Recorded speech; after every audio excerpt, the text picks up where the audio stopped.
becoming a spacefaring civilization is one of those things that makes you excited about the future. After revolutionizing the space race and electric cars, the world's richest man is now promising a Twitter makeover, renaming his own account Chief Twit and proclaiming the bird is freed. Space is one of those things that I think almost everyone is inspired by, and if you asked people what was the most inspiring event in history, it was probably landing on the moon. Elon Musk has been dethroned as the world's richest man. As Costa Haratos explains, the person that's taken over may just surprise you. Going viral today is the new lineup of the world's richest people on the Bloomberg Billionaires Index. Elon Musk, once worth as much as $340 billion, was dethroned as the world's richest person. Today, Bernard Arnault, the founder of LVMH, took the title instead, for now. A man with a dream that opened a door to many others. Or a man that opened too many doors at once?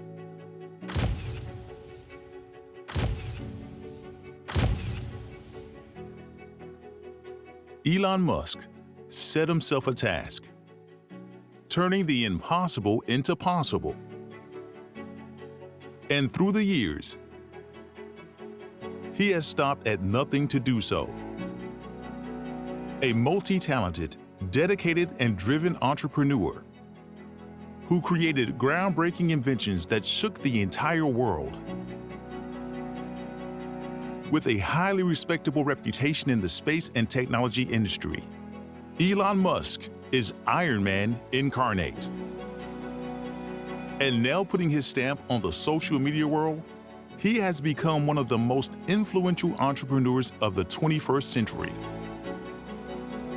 With an estimated net worth of $146.5 billion US, making him the second wealthiest person in the world. Is there really any stopping a man who sees the sky as nothing more than a stepping stone, as opposed to an actual limit?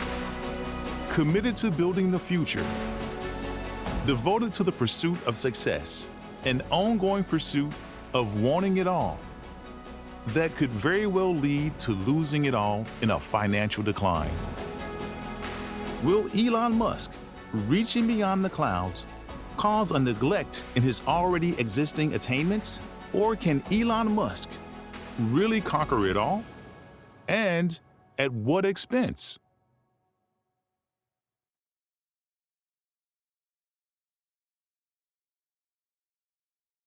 Elon Musk carried a kitchen sink into Twitter HQ this week, tweeting, "Let that sink in," then fired senior execs once closing the $44 billion deal.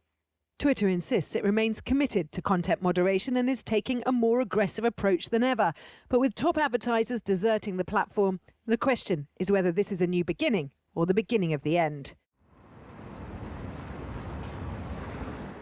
Twitter has become kind of the de facto town square. It's just really important that people have both the reality and the perception that they are able to speak freely within the bounds of the law. I think just generally that I'm looking for something that's like I said, as broadly inclusive as possible, that's as trusted as possible as a system, and I hope we are successful in that regard. Thank you.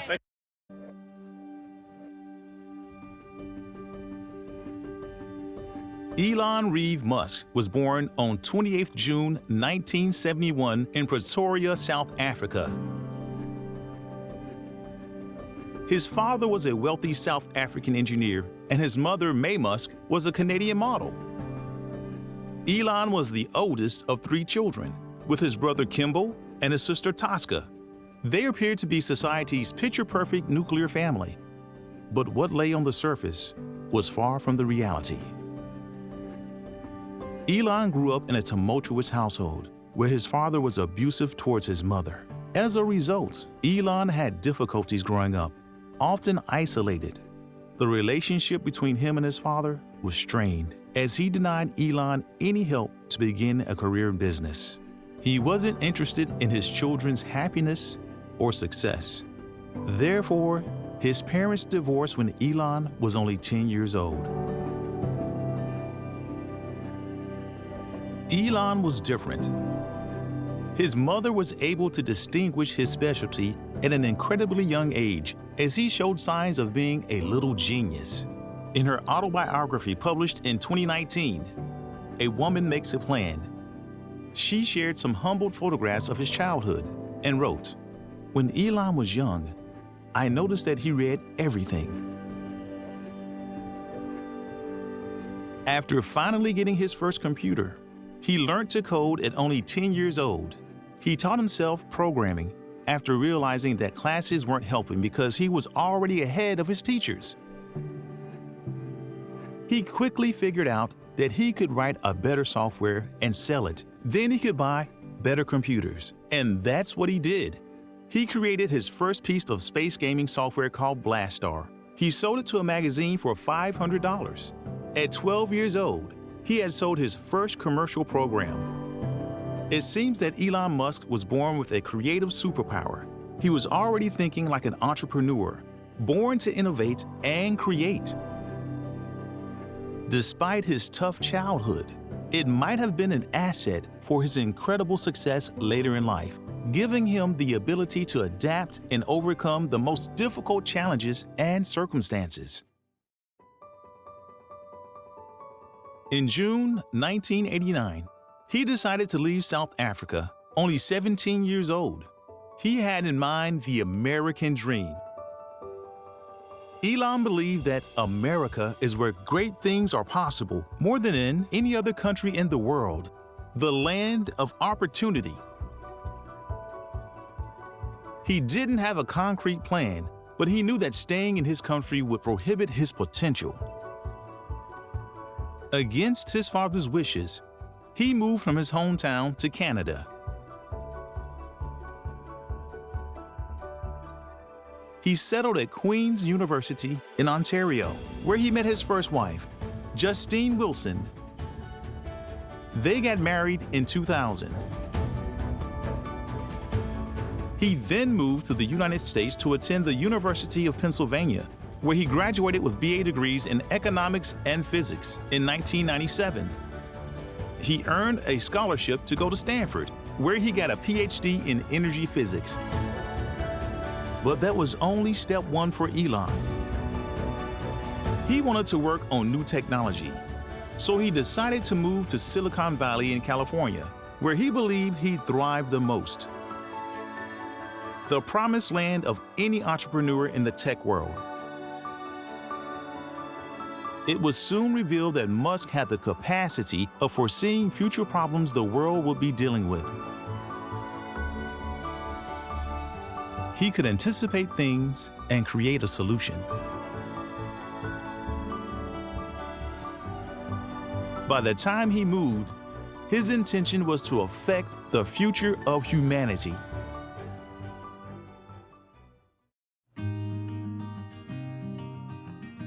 Since it was the dawn of the internet, Elon believed this was his opportunity to make an impact.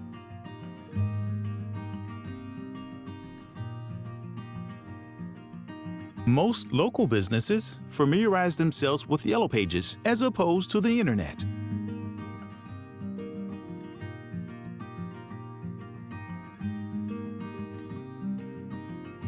Musk thought that he would invent something that would help to transform newspapers and print media into a digital platform.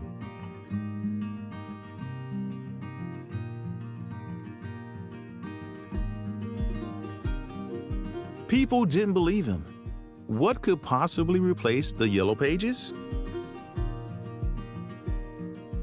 Little did they know that he had already had the experience and knowledge required to write internet software.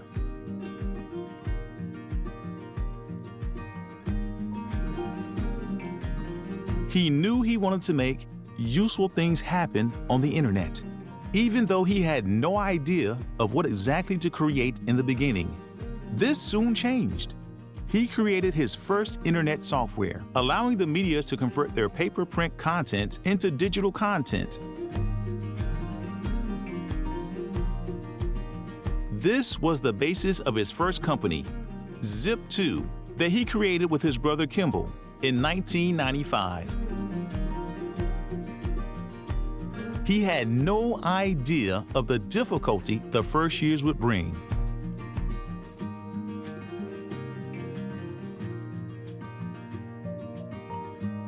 Eventually, his company took off and grew. He struck deals with larger and larger clients, such as the New York Times.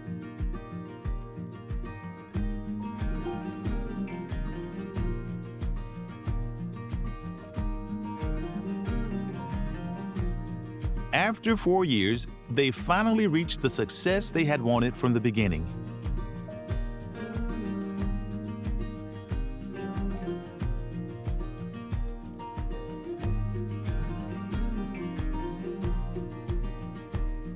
In February 1999, tech company Compaq acquired Zip2 for $307 million in cash and $34 million in stock options.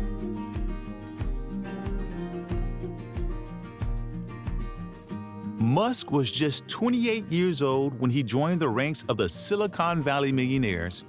Musk had just gone from a broke man living on a couch in his office to a multi-millionaire overnight. And what was he going to do with his new money? Buy a new toy. He went and bought one of the highest performance cars money could buy at the time, the McLaren F1, costing $1 million.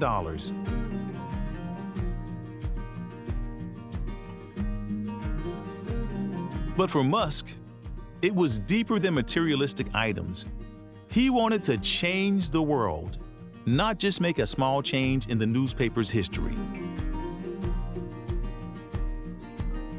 Zip2 didn't have the profound effect he was looking for.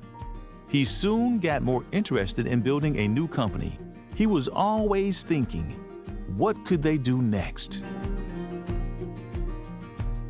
How about transforming the banking industry? After selling Zip2, his confidence had grown even more, and he was ready for a new challenge. His ambition was endless.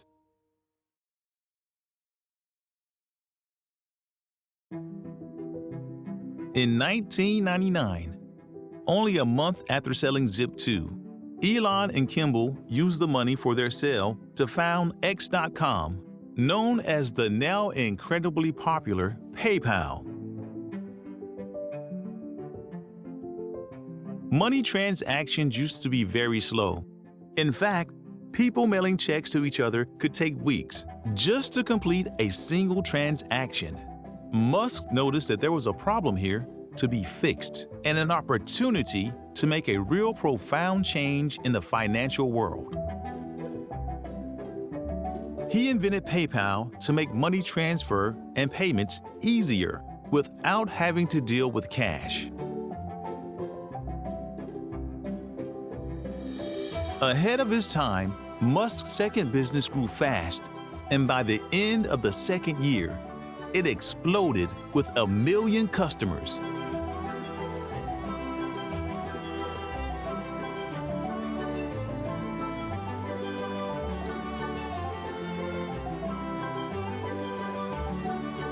In October 2000, a year and a half after the launch, he was fired as CEO of his own company. The reason was that he decided to go away in the middle of a very tough period for PayPal, where it had many issues.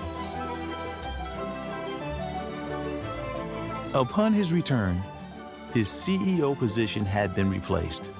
His team had decided that he was probably not the right guy to run this company. But things would get better again. In 2002, eBay purchased PayPal for $1.5 billion. Being the largest shareholder and after receiving more than $150 million, this situation led him to improve his business relationships.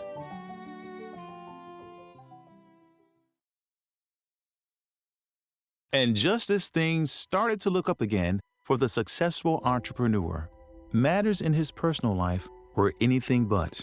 That year, a tragedy hit him and his wife. By the time eBay bought PayPal, Elon and Justine had moved to Los Angeles and had their first child, a boy named Nevada Alexander. That same week, which catapulted Elon's net worth to well over $100 million, his son, their baby boy, suddenly stopped breathing. He died from SIDS, sudden infant death syndrome. He was just 10 weeks old. Elon had just earned his first billion, but he had lost a child. Following on, he refused to talk about Nevada's death, as he and his wife decided that they wanted to have children again as soon as possible. Within the next 5 years, and with the help of IVF, Justine gave birth to twins, then triplets, 5 sons in total, named Griffin, Xavier, Damien, Saxon, and Kai. He and his family were living a dream, or so it seemed.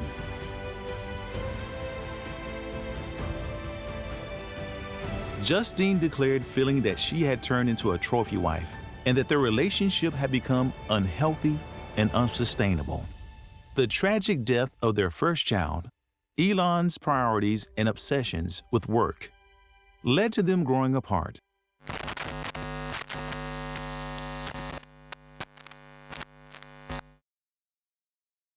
Some would say at this point, he had it all. The family, the everlasting supply of money, a name that wouldn't be forgotten, with a reputation that claimed respect and admiration. And yet, that still wasn't enough to satisfy Elon Musk. Ultimately, the couple divorced in 2008, a year that would be full of challenges. Not long after, in 2010, he met his second wife, the British actor Tallulah Riley. He proposed after dating for only 10 days. They divorced, then remarried in 2013. But in 2016, their marriage ended for good. Despite the troubles and the obstacles, Musk had finally reached the impact he dreamed about and worked for. PayPal created something that we all now take for granted. It paved the way for money transfers and how the world buys things. There is no denying the fact that Musk had come a long way in a short 3 years. In 2002, at 31, he became a U.S. citizen and a billionaire. Without hesitation or delay, he could have easily retired, bought private tropical islands, and sipped on Mai Tais for the rest of his life.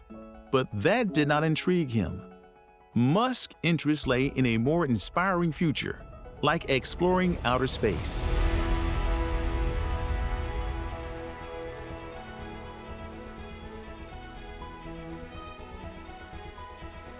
A future where humans are not forever confined to Earth.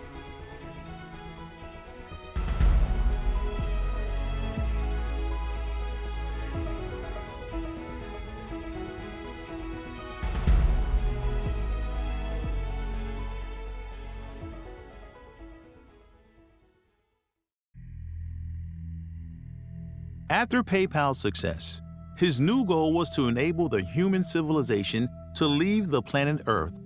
The little child with no big or clear vision in the beginning evolved into a genius entrepreneur who now held a vision bigger than what most could possibly imagine. Was he punching above his weight? Or was he devoted to monopolizing anything deemed profitable? Anything that kept him on top? True or false, it didn't matter to Elon Musk, because now he had his eyes on Mars.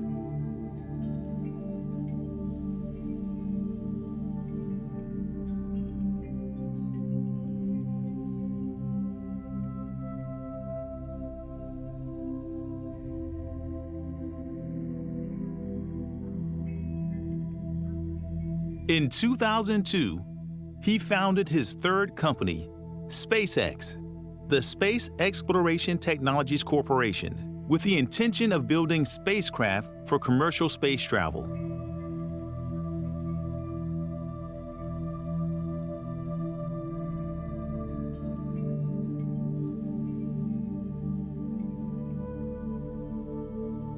We can bring life as we know it and breathe life into Mars where it doesn't exist today. A future where we are a spacefaring civilization and out there among the stars is infinitely more exciting and inspiring than one where we are not. You basically have to hate humanity if you don't like that future. SpaceX was established by 2008, and NASA awarded the company the contract to handle cargo transport for the International Space Station. What the National Space Agency would like to do, of course, is to slowly hand over operation of the entire International Space Station to commercial companies. This human spaceflight is the reason that SpaceX was created, and we're incredibly honored to partner with NASA and to make this happen. We, as an agency, we want to go to Mars and even beyond. And of course, we're very excited about the excitement that Elon is bringing to this, that SpaceX is bringing to this idea of humans expanding throughout the solar system.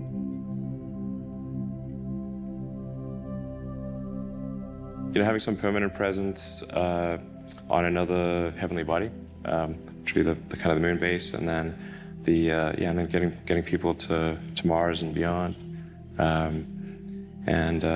know, it's sort of that's the continuance of the dream of Apollo that I think people are really looking for. In 2015, SpaceX began development of the Starlink to provide satellite internet access. On May 24th, 2019, the first 60 operational satellites were launched.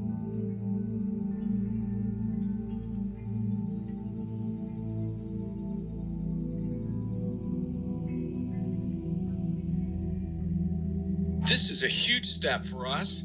It's a huge step for the commercial ventures, and I think it's important for the world to realize that we're going into space to stay, and we're going to continue on to then the moon and then on to Mars. The project cost about $10 billion. And we do have significant danger with fracking technology, which is, I think, really still at an early stage. Because I think fracking probably increases the accessible oil and gas in the world by perhaps a factor of 10. I mean, we don't really know what the full extent of it is, but it's probably something like an order of magnitude, which means the potential harm to the climate is really much greater than it was before. And we can't rely on scarcity to drive the price of oil and gas high and have that be an adequate forcing function to move electric. So we have to figure out how to make electric cars themselves compelling without that economic forcing function of high gas prices.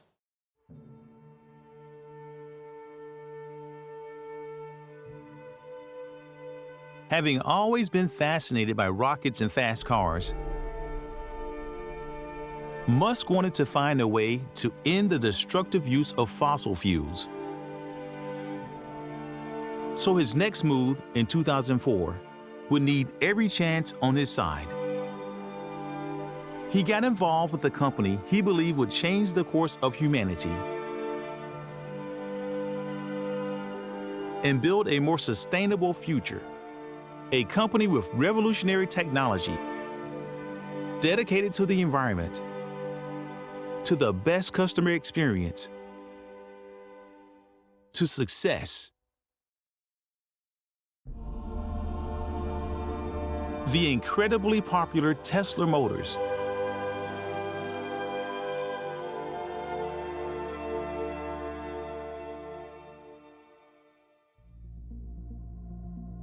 In more recent times, when you hear the word Tesla, you immediately attach Elon Musk's face to the brand.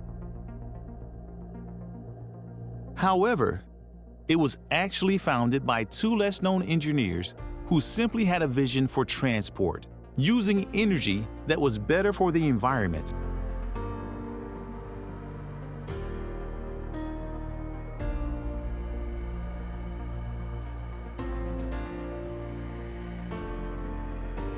In April of that year, he helped them launch Tesla with $6.5 million of his own money and was appointed as chairman of the company.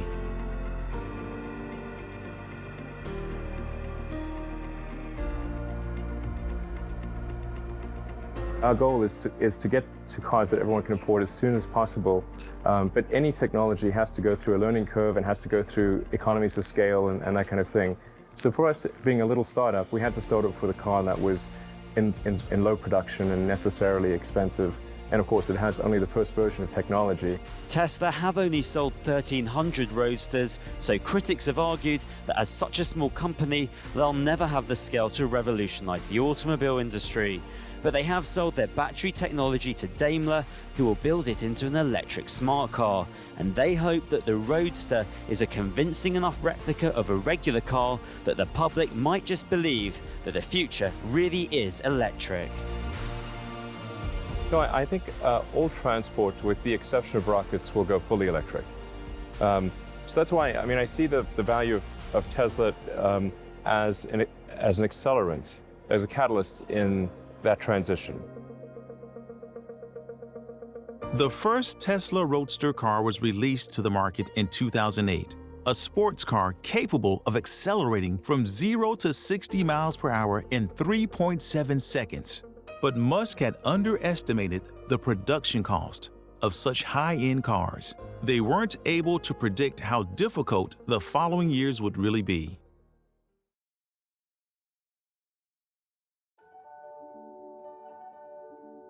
Between now and then, Musk had faced his fair share of a financial deficit.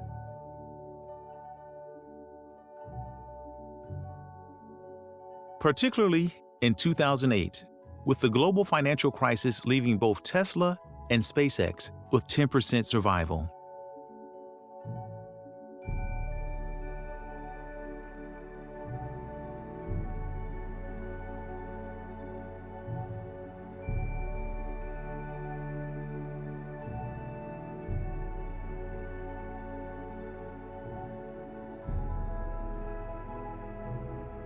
But by 2013, the business side of things began to boom for him again, and through the decade, he made this evident.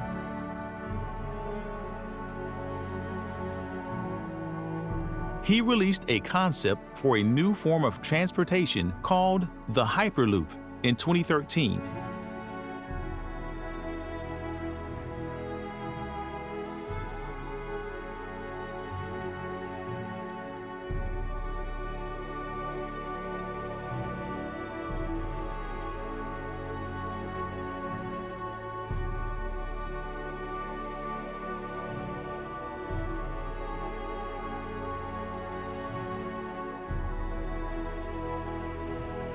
He founded OpenAI, a not-for-profit artificial intelligence research company, in 2015.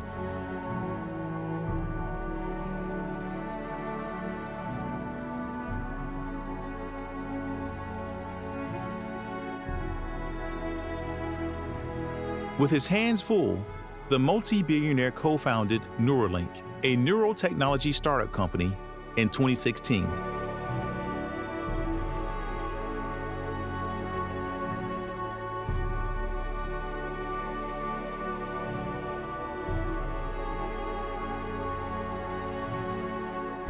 Nothing was ever enough for the entrepreneur because he also founded the Boring Company to construct tunnels with plans for specialized underground high-occupancy vehicles in 2017.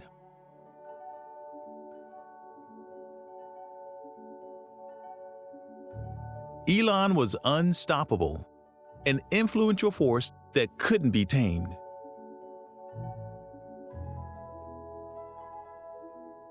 a recognizable and respected name on the Forbes billionaires list.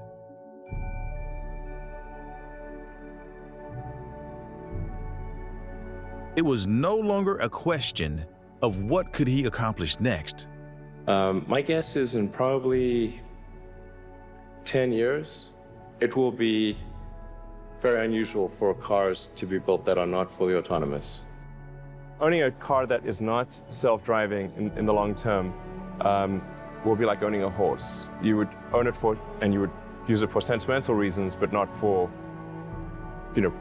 not for daily use, really. It was a question of when, how soon, or better yet, when would he finally rest with his billions?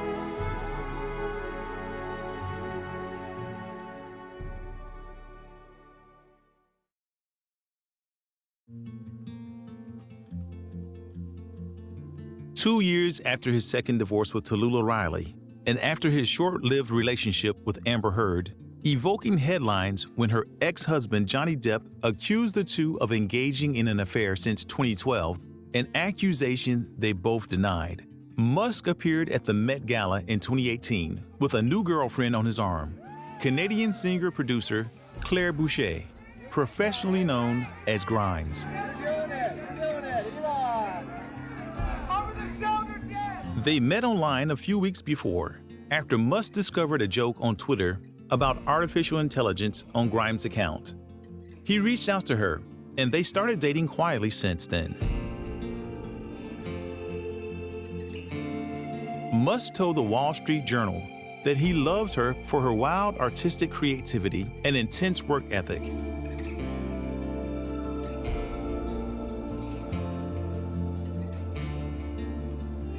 Two years later, in May 2020, Elon announced the birth of their first son on Twitter.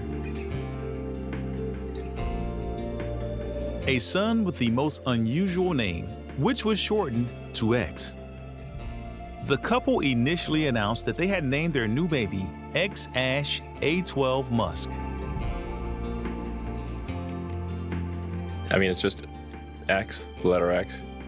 And then the AE is like pronounced Ash. Yeah. And then A12 is my contribution. Oh, why A12? Archangel 12, the precursor to the SR-71. Coolest plane ever. I love how Rogan was laughing because we were all like, Ashek, how did you get that out of it? But look at this baby. How adorable is he? Oh. The name, though, apparently could run into some administrative issues, and this is why. Due to the controversy and the Californian law stating that a baby's name must only contain letters from the English alphabet, Elon and Grimes changed the numbers in the name into letters. X-A-X-I-I. The baby's surname is simply Musk.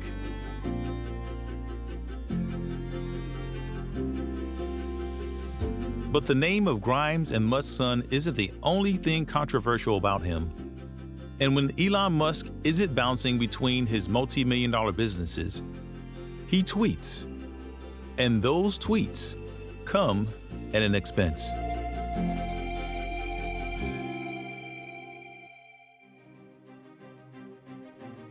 Musk has been known to be infamously controversial on Twitter. In 2017, in response to a tweet suggesting that he buy Twitter, Musk jokingly replied, "How much is it?" Little did we know that confident joke in the form of a tweet would materialize 5 years later. In May 2020, he wiped off $14 billion of Tesla's value with just one tweet by writing, "Tesla's stock price is too high." $3 billion was taken off of his own stake as investors bailed following this.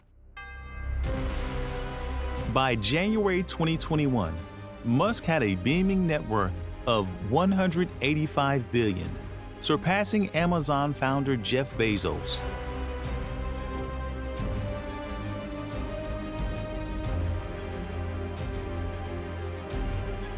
It was now September later that year, and Forbes announced that Musk had a net worth of over $200 billion. Life in the business world seemed to rapidly elevate Elon above the clouds. However, his relationship seemed to be sinking just as fast. Just 1 year after the birth of his son, Elon told Page Six that the pair were semi-separated, but remained on good terms. In December 2021, Grimes and Musk had a second child, a daughter named Exa Dark Sidereal Musk, nicknamed Y, born via surrogacy. In March 2022, Grimes said of her relationship with Musk, "I would probably refer to him as my boyfriend, but we're very fluid." That same month, Grimes tweeted confirming their official breakup. Speculation about this occurred when the Insider published court documents stating Musk had had twins with Siobhan Zillis, Director of Operations and Special Projects at Neuralink, in November 2021.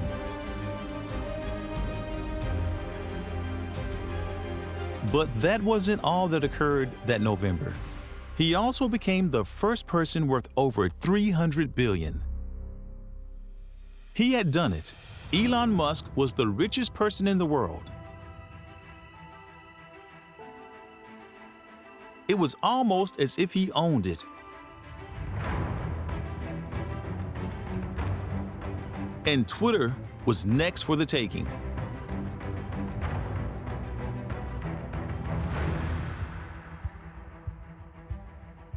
Musk began buying Twitter shares in January 2022, eventually becoming the company's largest shareholder by April with a 9.1% ownership stake. Twitter invited Musk to join its board of directors, an offer Musk initially accepted before declining. On April 14th, he made an unsolicited offer to purchase the company. Twitter's board initially responded with a poison pill strategy to resist a hostile takeover, but unanimously accepted Musk's buyout offer of $44 billion on April 25th. Musk stated that he planned to introduce new features to the platform, make its algorithms open source, combat spam bot accounts, and promote free speech. My thoughts are that things will probably get worse on Twitter if he's trying to open up freedom of speech, just because that allows room for fake news to spread, hate speech, stuff like that to happen, maybe more harassment. So I don't think I guess good things could come out of it, but I see the result being more negative than positive. The worry is now, with the midterms just around the corner, Musk has said he will lift the ban on people like Trump. If you're Jewish, the first content you'll see is anti-Semitism because it makes you react and get angry and respond to it and spend time arguing with people. What it does is tries to find a way to hook you in. These platforms aren't free speech platforms. They're about monetizing misery. They're about rewarding rage. In July, Musk announced his intention to terminate the agreement, asserting that Twitter had breached their agreement by refusing to crack down on spam bot accounts. The company filed a lawsuit against Musk shortly thereafter, with a trial scheduled for the week of October 17th. There were questions about whether or not he actually wanted to go through with the transaction. We then went into a legal battle between Twitter and Elon Musk. Perhaps there was something in there that saw that ultimately he was going to lose, and he realized it was actually easier to go through with the transaction.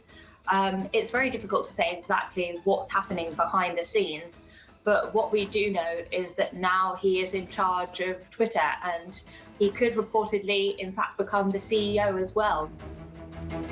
Weeks before the trial was set to begin, Musk reversed course, announcing that he would move forward with the acquisition.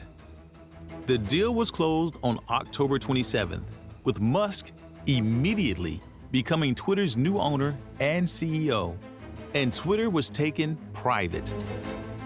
Musk calls himself a free speech absolutist, arguing for fewer restrictions and lifting the ban on former President Trump, accused of encouraging violent acts. I think it was a morally bad decision, to be clear, and foolish in the extreme. But today, more anonymous neo-Nazi, anti-Semitic, and racist tweets. Musk trying to reassure the advertisers posted, Twitter obviously cannot become a free-for-all hellscape where anything can be said with no consequences. So I think it's good that we have such platforms in which you can speak freely, but in democratic societies, freedom has bounds, has boundaries, and I'm not sure if Elon Musk is the one who should define these boundaries for such a huge platform like Twitter. But the Centre for Countering Digital Hate has shared new research with us showing that in the week before Musk's claim, the number of tweets containing hateful slurs was actually substantially higher in comparison to the month before he bought Twitter. Upon acquiring Twitter, Musk promptly fired several top executives, including previous CEO Parag Agrawal.